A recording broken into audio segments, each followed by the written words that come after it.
अगर आप FMCG industry या ओटीसी सेल्स इंडस्ट्री में पहली बार सेल्स एग्जीक्यूटिव या सेल्स रिप्रेजेंटेटिव की जॉब पर लगे हैं और आपको एक एरिया दिया गया है, उसके अंदर आपको बीट वाइज काम करना है, तो कई सारे लोगों का मेरे से सवाल रहता है कि हमारा जो टाइमिंग है जॉब की वो क्या है।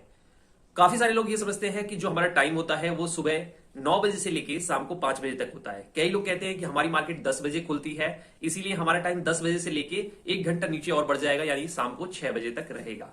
तो एक्चुअल में जो इस इंडस्ट्री के सेल्स एग्जीक्यूटिव, सेल्स रिप्रेजेंटेटिव यानी एसआर होते हैं, उनकी जॉब टाइमिंग क्या होती है, आज मैं इस वीडियो के माध्यम से ये एक्सप्लेन करूंगा और यही बिल्कुल सही टाइमिंग होती है। चलिए दोस्तों, वीडियो को स्टार्ट करते हैं। देखो, हर एक व्यक्ति को एसआर रोल पर अगर लिया गया है तो उसके हर एरिया की ज्योग्राफी अलग अलग होती है। मार्केट की जो टाइमिंग होती है वो अलग होती है। कई बार टाइमिंग डिपेंड करती है वहां पर मार्केट कितने बजे खुलती है और कितने बजे वहां पर रश आवर रहता है, यानी ज्यादा पब्लिक वहां पर खरीदारी करने निकलती है। दूसरा फैक्टर निर्भर करता है आपके डिस्ट्रीब्यूटर पर। डिस्ट्रीब्यूटर सुबह सप्लाई निकालता है और शाम को ऑर्डर लेने जाता है, या सुबह ऑर्डर लेने जाता है और फिर आके सप्लाई निकालता है शाम को। तो कई सारे डिस्ट्रीब्यूटर अलग अलग तरीके से काम करते हैं। अब बहुत सारे डिस्ट्रीब्यूटर मैंने देखा है कि उनके पास कई सारे और काम होते हैं, तो वो क्या करते हैं, वो भी काम करते रहते हैं, साथ में सप्लाई भी निकालते हैं और दूसरे सेल्स वालों से मिलते मिलते वो करीब 3 से शाम को 4 बजा देते हैं। उसके बाद वो 4 से 5 बजे के बाद वो मार्केट में निकलते हैं और फिर रात को 8 से 9 बजे तक वो मार्केट करते हैं। उनकी कुछ बीट ऐसी होती है जिसमें वो देर रात तक मार्केट करते हैं, यानी 9 बजे तक, और कुछ बीट ऐसी होती है जिसमें वो 7-8 बजे तक कर लेते हैं। तो अब यहां पर एक्चुअल सवाल ये है कि क्या जो सेल्स रिप्रेजेंटेटिव उस एरिया में लगा है, उस डिस्ट्रीब्यूटर के पास काम करने गया है, वो कब से मार्केट स्टार्ट करे और कब वो मार्केट को छोड़ दे। कई सारे लोग कहेंगे कि आप कंपनी के रूल से चलिए, आप सुबह 9 बजे मार्केट स्टार्ट कर लीजिए और शाम को 5 बजे 6 बजे आप डिस्ट्रीब्यूटर पॉइंट पर ऑर्डर देके आप अपने घर चले जाइए। लेकिन डिस्ट्रीब्यूटर क्या मानेगा? क्या डिस्ट्रीब्यूटर उस सेल्स पर्सन को सपोर्ट करेगा?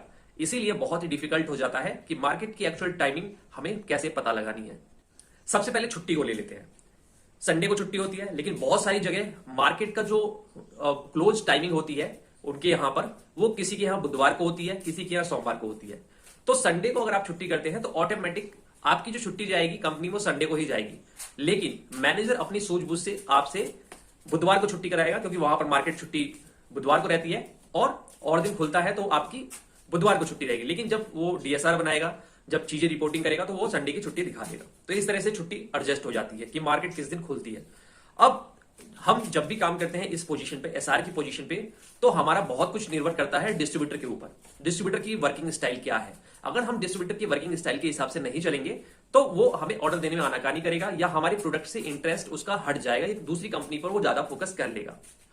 अब ऐसे कंडीशन में क्या होता है कि जब हम डिस्ट्रीब्यूटर के साथ मार्केट करने जाते हैं, डिस्ट्रीब्यूटर साथ में रहता है या डिस्ट्रीब्यूटर का सेल्समैन साथ में रहता है, तो ऑर्डर मिलने की संभावना ज्यादा हो जाती है। क्योंकि बहुत सारी दुकानों पर काफी बल्क जो ऑर्डर मिलता है वो क्रेडिट बेस पर मिलता है, उधारी बेस पर मिलता है।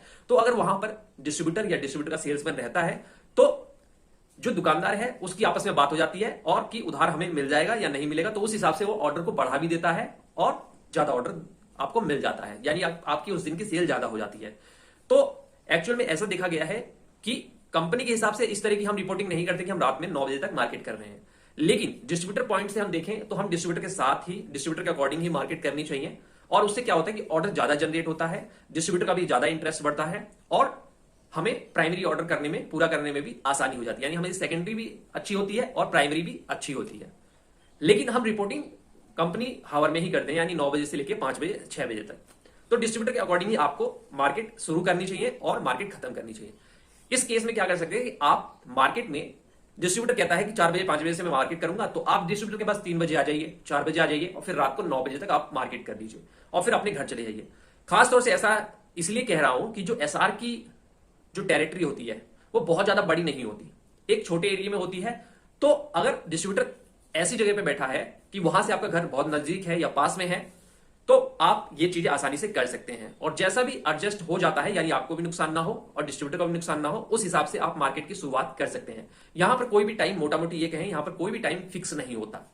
डिस्ट्रीब्यूटर कितने बजे से मार्केट स्टार्ट करता है, मेन चीज हमें भी उतने बजे से मार्केट स्टार्ट करनी चाहिए, क्योंकि अगर हम अकेले मार्केट में जाएंगे तो वो ऑर्डर जनरेट नहीं होगा। ऑर्डर जनरेट होगा, लेकिन डिस्ट्रीब्यूटर जब होता है, डिस्ट्रीब्यूटर के जो लड़के होते हैं, सेल्समैन होता है, तो वहां पर दुकानदार ऑर्डर को बढ़ा भी देता है और जो उधार लेने वाले हैं वो उसकी सहमति से और भी ऑर्डर दे देते हैं।